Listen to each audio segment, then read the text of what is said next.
Okay guys, welcome back, welcome back.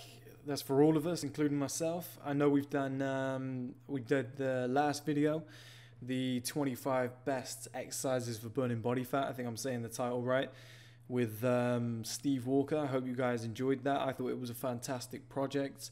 A bit of humor, some great exercises. Steve's a fantastic speaker. So I think that went really, really well, and I hope you guys enjoyed the information and you're finding it useful, maybe using it in your own lives already. Just a quick update and then straight into the project or the podcast that we've listed for today.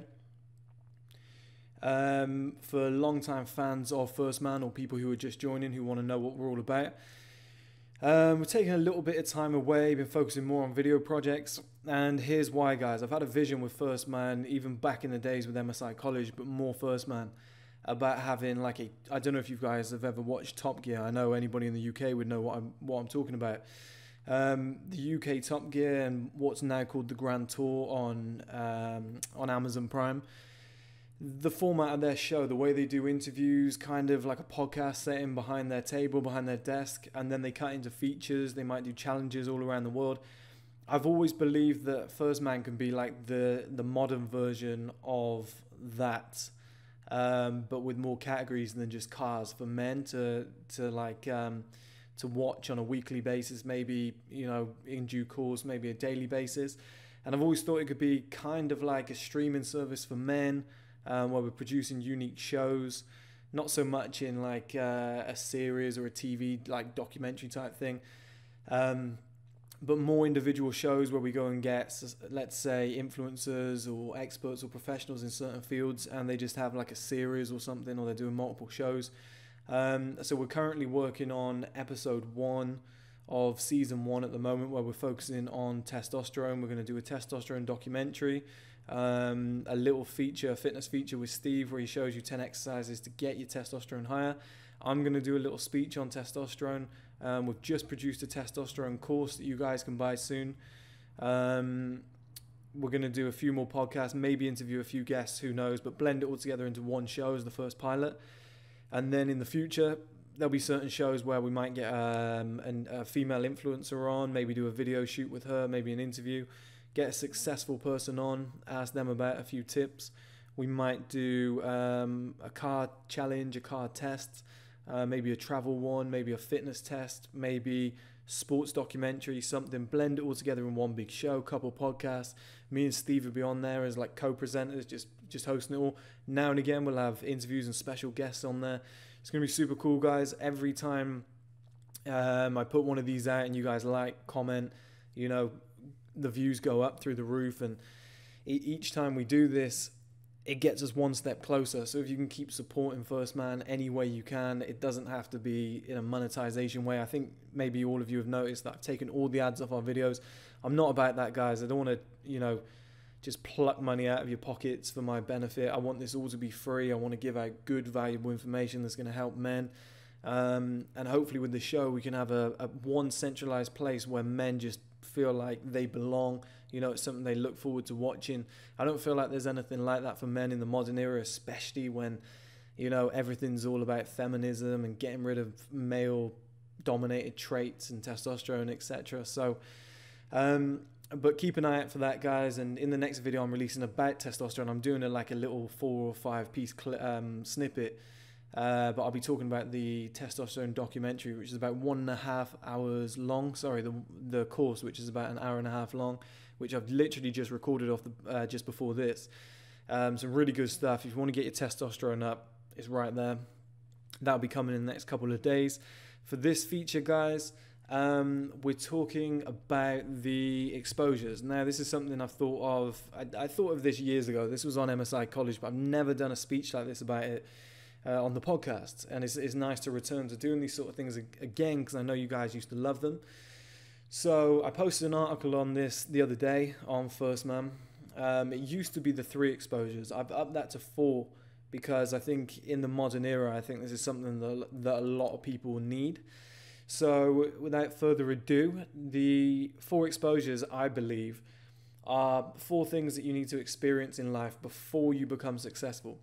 Now, it doesn't mean you can't become successful before them, but if you don't experience them, I don't think you'll ever reach your, number one, your potential, and number two, it could all come crashing down on you. Exposure one is work rate.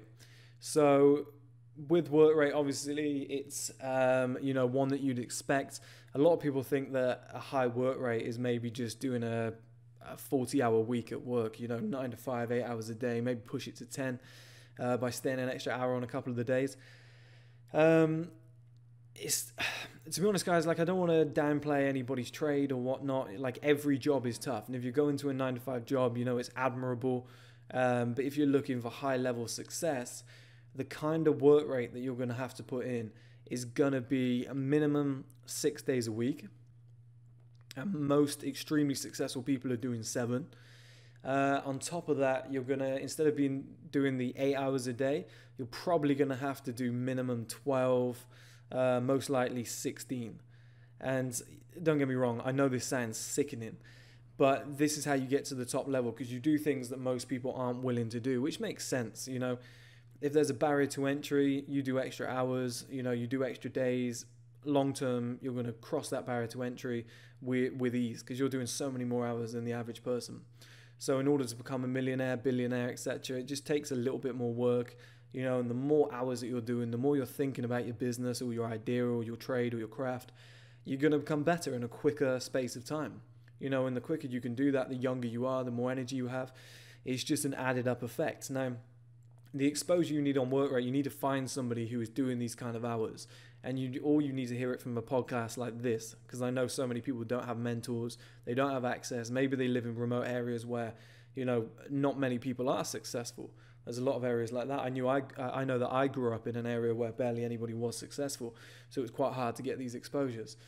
But if you can find somebody who is doing 16 hours a day, maybe 5-6 days a week, and you can see the way they work, the amount of focus they have, the attention to detail that they have, that's a massive exposure that's going to allow you to realize what it takes to get to the top. Now, exposure 2 is quality.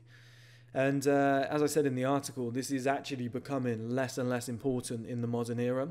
But it still exists in a certain sense. So it's becoming less important in the modern era because there's 2 types of content creators out there. There's top level content creators, like let's say somebody like GQ or a Bloomberg, that always go for the most expensive equipment. They always go and get a world superstar like a David Beckham or a Roger Federer on the show. Or in one of their videos. But then you've got somebody like, I think Vice used to do it in the early days, but it's very much a feature of something like TikTok these days, where, people are creating 10, 15-second videos with their mobile phones. And they're a trashy, terrible level of content, yet people love them and they get millions of views. And that's kind of the way it's going in the modern era. But here's what people forget, is it's okay to create, let's say, 100 videos in a year that are all 10, 15 seconds long, upload them to TikTok, get 1 million followers. But the second you try and sell these people a product, if the quality is not there, they're not going to pay for it. Because people don't mind following somebody for free. If the quality is not great, they'll grow and build with you. But if the quality isn't top notch when you're asking them to buy or you're trying to monetize what you're doing, if that quality is not there, then you're going to suffer naturally. Now, if these people get paid by brands, it's not a problem, but a lot of people want to make their own products, their own merch, etc. Maybe a couple courses or whatnot.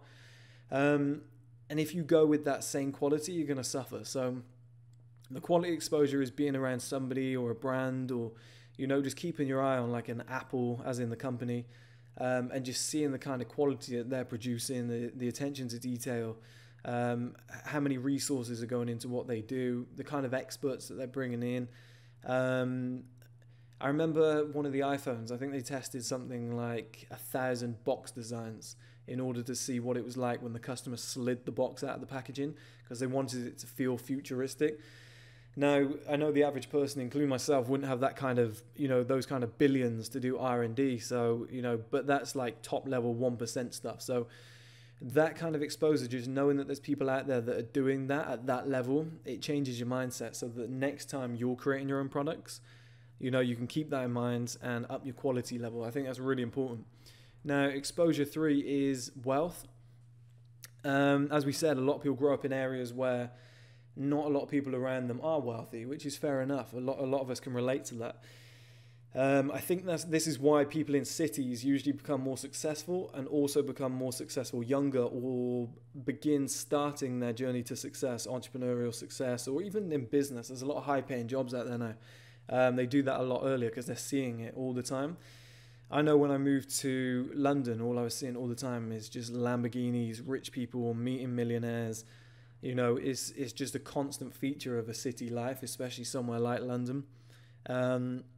But you do need a wealth exposure at some point. The average person, as I wrote in the article, thinks that the person at the end of their road with a $30,000 BMW and a pool in their garden is rich. And yeah, don't get me wrong, they've done well for themselves. But it's always good to aim for the top and see who's at the top to know what is possible. So, I mean, billionaires are hard. There's not a lot of them, and they're always in demand, and they're so busy. But the bracket of, let's say, 10 to 50 million, there's enough people that have earned that kind of money. I mean, within probably 3 weeks of moving to London, I met like 6 people that were in that bracket. I don't think it's that hard as long as you're in the right industry. Most jobs, most CEOs or bosses of companies are in that kind of 1-2 million bracket. They have to be to pay wages, pensions, etc., or have to be earning that much from the company. But just being around people like this and just seeing how nonchalant they are with their cash, not in a bad way, but you know, how it doesn't mean anything to them to drop maybe £1,000 on drinks for a night out for the company. You know, that kind of thing, where for the average person it would be quite painful. Or the way they're able to just decide on a Thursday that they're going to fly to Paris, book a 5-star hotel, and spend 5,000 to 10,000. Now, I'm not obviously advocating this, but to be able to see this kind of behavior changes your mindset. It makes you realize that poverty isn't for everybody. You know, we don't all have to suffer. There is enough to go around, and having a lot of money isn't a bad thing. It changes your viewpoint completely. It makes you aim for more, and you know, it makes you a little bit more positive about, okay, if this person can achieve it and they're very similar to me, they're very normal, why can't I? And it makes it feel as though it's within reach. Now, the one way to get a wealth exposure, and this isn't for everybody, so if you've got some expendable cash, and only spend this if you have the ability to do so, the means to do so, so make this decision yourself. But one way to do this exposure, if you can't find somebody who is wealthy, is, let's say if you have 15,000 in your bank account saved up from a 9-to-5 job, you're just on the journey to your entrepreneur, you know, ambitions, or maybe you've been struggling for a while, but you have good savings. Take around about 2,000 of that. Maybe fly to a different country or a different state if you're in America, because I know it's tough for you guys to travel outside. Most of you don't have passports. Travel to a different state, rent a crazy 5-star hotel or a villa. Rent a supercar of some sort, maybe even grab an escort for the night if you're a single man. But again, that's up to you. Pay for an amazing meal at a great restaurant, buy some nice clothes, and just live that millionaire lifestyle for one day, one night. You got my permission. Burn through 2,000 if you can do it. And then capture that feeling. So wake up the next morning, go back to your normal life, you know, but just capture that feeling. Just remember what it was like to have the most beautiful woman, the best car, the best hotel, you know, or technically the best house. If you had a villa, you can make it feel like it's yours. You went to the best restaurant, etc. Just enjoy that for one night, take photos, capture it all in, and just keep remembering that, because that will be your wealth exposure, where, you know, you'll realize that can be your life. Obviously not every day, because you know, if you're doing that every day, you're just going to get nowhere in life. You'll see on exposure 4 what I mean, but you know, you could possibly live that life when you wanted to, maybe once a week, once a month. It depends on what kind of mindset that you have. But just knowing that is out there just keeps you motivated in the darkest of times. And as I said earlier, just lets you know that it's possible. So exposure 4 is reinvestment. Now, reinvestment is a difficult one, because let's say you're an entrepreneur, you've been grinding for around about 3-4 years, you haven't earned a lot of money, then suddenly you land a 6-figure contract, 100,000. It's hard not to spend a little bit of it, because you've been suffering for so long and you're probably in need of things, which is fine. And I recommend that you do go and top up your life a little bit to keep yourself sane. But here's the difference maker, right? So somebody who's going to end up being super successful in the future, multi-millionaire, they might have, let's say after tax, they were able to have 100,000. So they've got 100 grand that they can spend. A person who's going to be super successful in the future, a future millionaire, maybe billionaire, would probably reinvest around about 85,000 of that money back into the business because they believe in themselves. They want to take a gamble. To be honest, they probably put in around about 88,000. Reason being, this would leave them 12,000 left for a yearly wage of 1,000 a month, which they believe they could live on, you know, because they'd rather sacrifice the now to have it all later on in life, which, you know, is a mindset that is associated with successful people, and it works every single time. The problem is with this theory, guys, is you don't actually know what mindset you have until you earn that kind of money. This is the disappointing thing. I've seen so many people earn big money and, you know, it's just renting escorts every night, buying a nice car, getting a mortgage and just being happy and satisfied. You don't know how rich you want to be until you get there, or how successful you want to be. Let's not tie it to money. But I would probably say from experience that the average person would probably have £100,000 after tax from their business or something, and they would probably go and spend, I mean, this is minimum, they would probably go and spend 50,000 on a car, mortgage, etc., and then keep the other 50,000 for reinvestment and to live on. And that's probably best case scenario. You know, I would probably actually go as far as saying that the average person might drop 80,000 on their life and then use 20 to reinvest back into the business. That's just kind of the mindset of the average person. It's actually pretty opposite to a millionaire or billionaire. A millionaire or billionaire would probably put 80% back in. The average person would use 80% and then put 20% back in. And that's the difference. And it's tough, guys. It's so tough because once you've got that money in front of you, you know, you start thinking of the good times. You want to take a little holiday, which, you know, the occasional little holiday is fine. But just know that the more you put back in, the better, as long as you have a good idea. I mean, if somebody has paid you 100 grand, you know, or 200 grand, about 180 with tax involved, you know, with 100 grand left over, then you're probably onto a winner. You've probably got the right business model. But believe me, if you put around about 88,000 back in, you'll have a lot more than 100,000 this time next year. And that's just the fourth exposure. You need to meet somebody that's able to do that, who's got the balls to do that. Somebody who's going, okay, look, I just earned 100,000, 88,000 back in, bang. And you see them do it. And then you see the results from it. That's the most important thing. But if you see somebody who maybe earns 100,000, you know, and they go and put 80 on a car and they're showing off and, you know, they're buying champagne for all the women and stuff. I mean, yeah, it looks all great at the time, and you might think that guy's a winner or girl's a winner, but it's not going to end well. It never does in that scenario. The more you put back in, the better you'll do. In 99.9% of occasions, probably 100%. And that is the fourth exposure. So, as a quick recap, guys, we've got the work rate exposure, the quality exposure, the wealth exposure, and the reinvestment exposure. If you can get those four exposures somehow and be creative on how you get them, I don't know, I've suggested some ways, but if you can get those four exposures somehow and add them to your life, and that changes your mindset, when your time comes along to be successful, you won't mess up, you'll nail it. So that's the talk for today, guys. I appreciate your patience as always. I hope, like I said, you enjoyed the last video. This is going to be the start of consistent content. I think it's the first time we've produced 2 videos in a long time. And it's nice to have an array of videos too. So we have the more professional projects, and then we have just me talking on the mic. And the big series and shows are coming soon. They're going to be a lot more larger scale. But I think I'm going to continue doing these podcasts.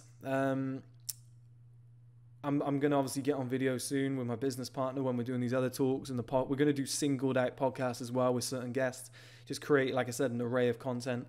But with these, I just don't really feel like there's any point in setting up a camera, because I can just grab a mic, just start talking, and just offer advice to you guys. And I think most people prefer audio too, you know, because we're at work, we've got headphones in, or you're at the gym, you've got your headphones in, or you're going on a walk or whatever, you know. Could be like a Saturday evening, whatever you've chosen to stay in. You've just gone out for a late night walk, you know, 20 minutes or so, and you can listen to one of these. So I think they're perfect. So I think having, you know, a good distribution of content is going to match a lot of people's needs. But yeah, it's great to be back. It's great to be back with you guys, and hopefully this is the start of something big. Hopefully the last time I spoke to you all, hopefully you've been working hard on your dreams, everything you want to do since. I wish you all the best as always. And a lot more to come, I promise this time, guys. There's no excuses. We're in a perfect position now. We've got money, we've got time. We've built the platforms back up. We've got the right people involved, the right skills. We've really been working on everything. So it's exciting times for us, but mainly you, because this is why we do it. We want to help every single one of you because we've been where you were. And, you know, we're all growing at different rates. So thank you so much, guys. And you'll be hearing from me soon. Thank you.